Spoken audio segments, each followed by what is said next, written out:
Who were the leading squash players at that time? Jahangir Khan. I was going to say it was so much fun to play them, but not really.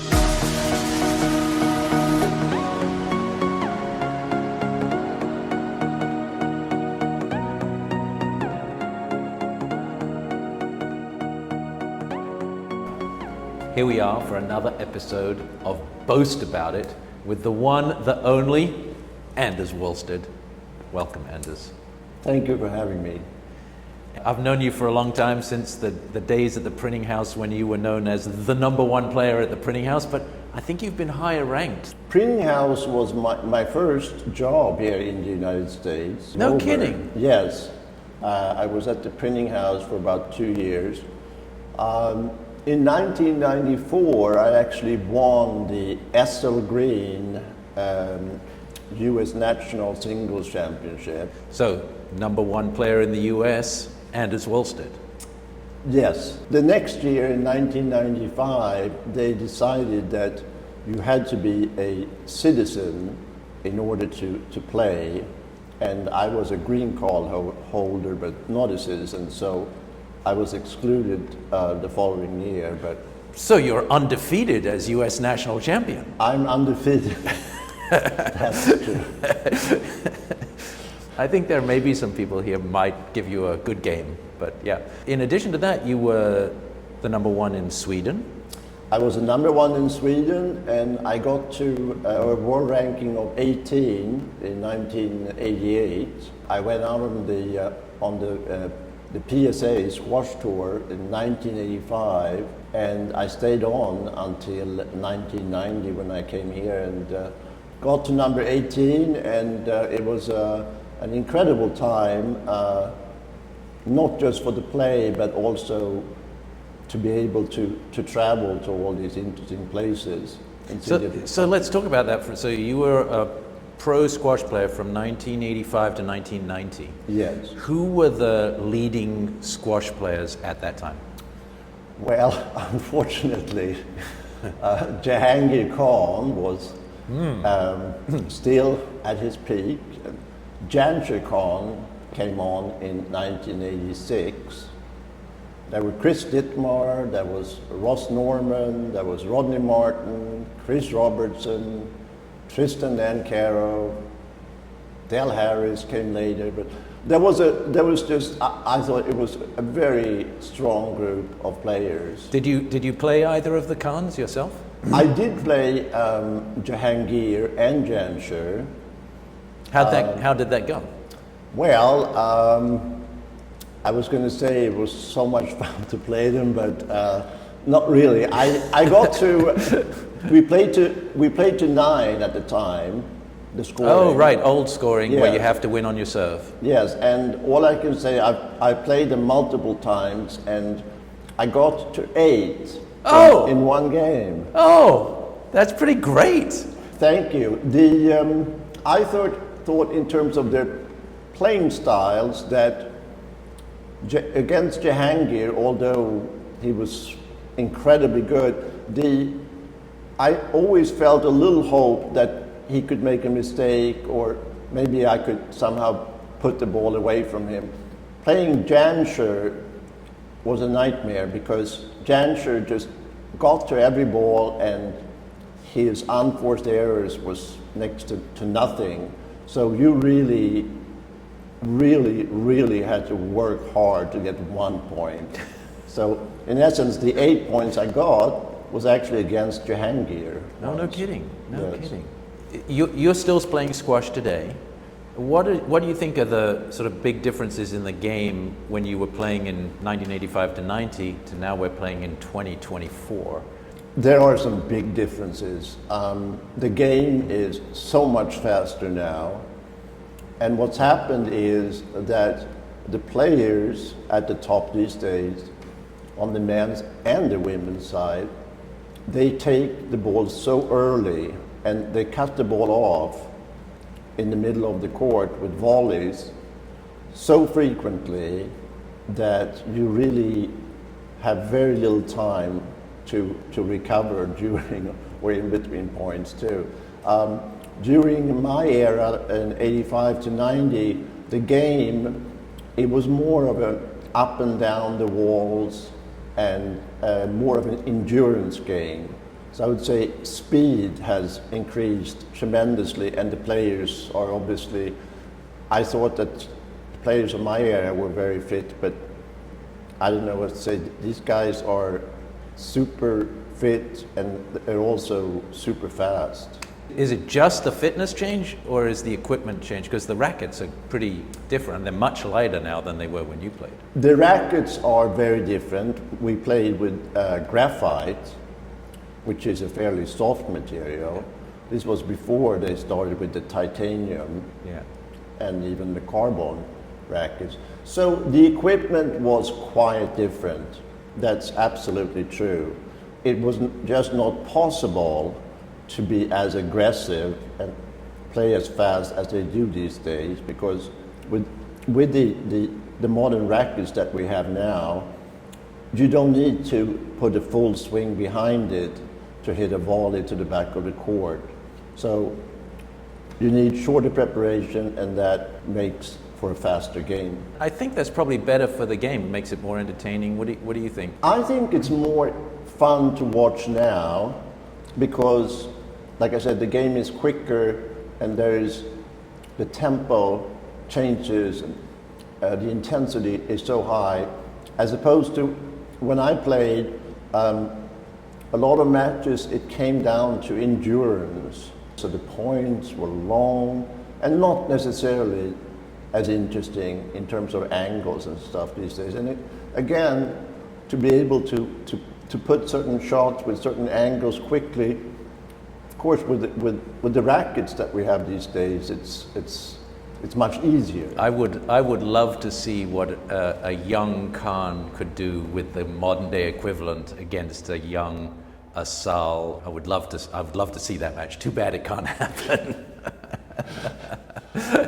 But let's go back. So you know, you grew up in Sweden. You ended up going into the Pro Tour, but we're here in your art gallery.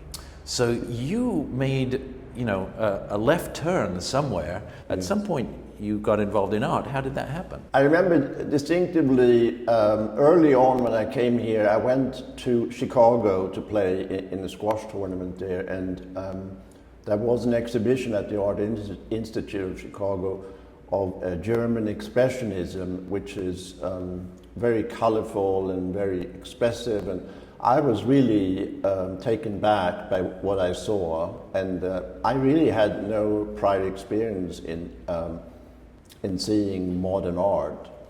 There were at least two artists that I had as clients, giving them lessons, and then I was fortunate enough to have met Frank Stella. Wow. Actually, back in '86, I was here in New York and invited to play in something called U.S. Softball Championships down at Park Place, and Frank Stella was really the force behind that tournament. Frank Stella obviously recently passed away, but he's always been an avid squash player. I know he designed the Tournament of Champions trophy, I think, didn't he? Yes, he did, and he was also generous enough to, over the years, he's given at least 2 original sculptures as trophies to the winning players on the men's and the women's side. Wow. He always had a box at the Tournament of Champions for 27 years. He was just, he loved the game and loved to support squash. Well, thank you, Frank Stella, for everything he's ever done. Yes, and I was very fortunate to get a chance when I opened my gallery 9 years ago. I was consigned some prints by Frank Stella. He helped launch my career as a gallerist, and that was incredibly helpful to have my first exhibit with his works. And that relationship has continued throughout the years. my first chapter was the passion for squash, and chapter 2 has been a passion for art, and I've been very fortunate to been able to work in those two fields. We're here in your gallery. Talk to us about the artist that we're seeing here. Yes, here we have a Norwegian artist by name of Liv Mette Larsen, and these are obviously abstract works. There are tempera on linen. She is an established artist. I usually show American artists for the most part. So this is something new for me to try. It's been a great show, and I've had lots of people coming to see it. So if you're in the squash community and you're interested in art, you should totally talk to Anders. But you still play squash. Yes, I still play squash, and I love squash. I have a gym around the corner from where I live that I go to just do general workouts, and that's fine, but it's just nothing like playing a game of squash. And I'm talking about the feeling after a squash game, physically and mentally. It's like a recharge for me. And then, of course, the other aspect is the social aspect of, even if I run into one person who is an acquaintance, there's always this nice camaraderie, and you might exchange a few words, and I really like that. I have to say, I have always found the squash community to be unbelievably supportive. Yes. Look, it helped launch your career. I can't tell you the number of things the squash community has done for me. Unbelievably supportive. I do know that you've had a couple of trials or issues recently. You had a bad accident recently that kept you off the court. Yes, I did. A couple of years ago, I had a right knee replacement, and so I've been working on physical therapy and was getting back on the squash court. Unfortunately, here in Manhattan, in October, I got hit by an e-bike. I was on my bicycle and spent 12 days in the intensive care and trauma at the Bellevue Hospital. I'm so sorry. A step at a time. I've played a couple of games of squash, maybe not to my full liking, but it's still, just to get on court and run around for a couple of games, it's a true joy. So nothing's going to keep you off the squash court? Nothing is going to keep me off the squash court. Even if I have to roll in there, I will. I love that. I love that. I know that I was lucky enough to play your first game back after that accident, and just seeing everyone in the center welcoming you back, I was very moved by that. Even in your humbled condition, you still crushed me. So was I. I was very humbled by it, and as much as I enjoy beating you, it was also really a nice experience to be welcomed in that way. Yeah. Anders, thank you very much. It's been great talking to you. I hope you'll crush me on court again one day soon. Thank you very much. I was hoping that maybe I could go and play in the World Masters in Amsterdam. It turned out to be a little too optimistic, so I'll wait another 2 years. But I look forward to be back at tournament play perhaps later in the year. Fantastic. I'll be in Amsterdam. I'll tell everyone to look out 2 years from now, World Masters. Here comes Anders! Thanks.